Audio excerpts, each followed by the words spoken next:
I've always hated Christmas. Not as a holiday, don't get me wrong. It's just a stress of rushing around to pick up gifts on some of the busiest days of the year. When my daughter Emily was 7 years old, she was at the doll phase. My wife and I used to find it baffling how she was still into dolls for a good reason. She loved the little things. That Christmas, my wife was in a car accident. I wasn't myself that year.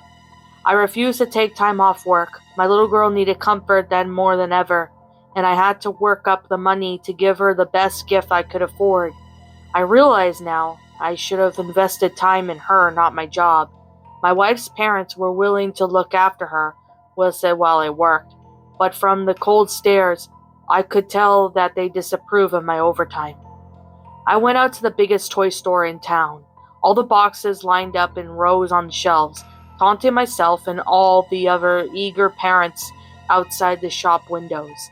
I was near the end of the queue when the doors opened, even after I finally got inside, most of the gifts had been snaffled up from the shelves, except for the shelves near the back of the shop.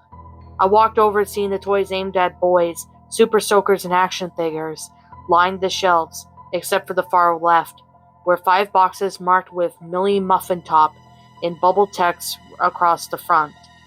I picked one up. There was no clear plastic, so I had no way of seeing the contents of the box.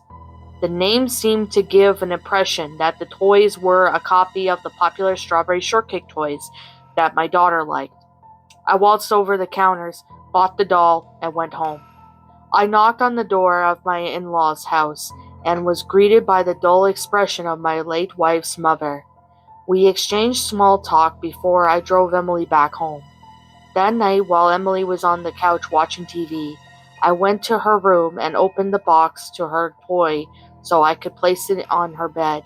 I carefully opened the boxing. Non-existent eyes greeted me. Hollow sockets where the eyes should have been.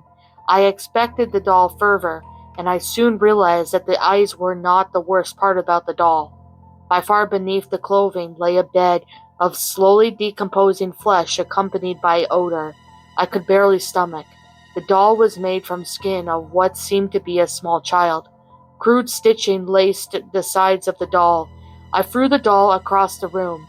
It hit the floor with a thud, much heavier than I would have expected. I came to a horrifying conclusion. There was something inside the doll. I ran downstairs to get a knife, not because of some child's play shit or anything like that, but to cut that thing open. My curiosity had gotten the better of me, and I needed to see the doll's contents. "Daddy, what's wrong?" I inquired by my daughter in a worried tone. "Nothing, sweetie. Just stay down here and watch TV, okay?" I grabbed the knife and crept back up the staircase. As I opened the door to Emily's room, the doll where I had left it.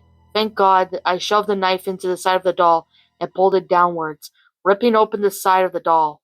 I pulled out a small box, the side of the squeaker. I shook it, hearing multiple things moving around inside. There I found an opening, and I winded it with my knife. I sat there frozen. Inside was a picture of a baby.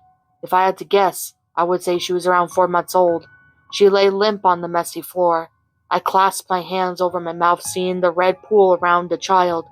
I removed the picture and vomited it in my hands, upon seeing the proof that this was not the same sick joke. 2 small eyeballs. They sat above the final item from the box.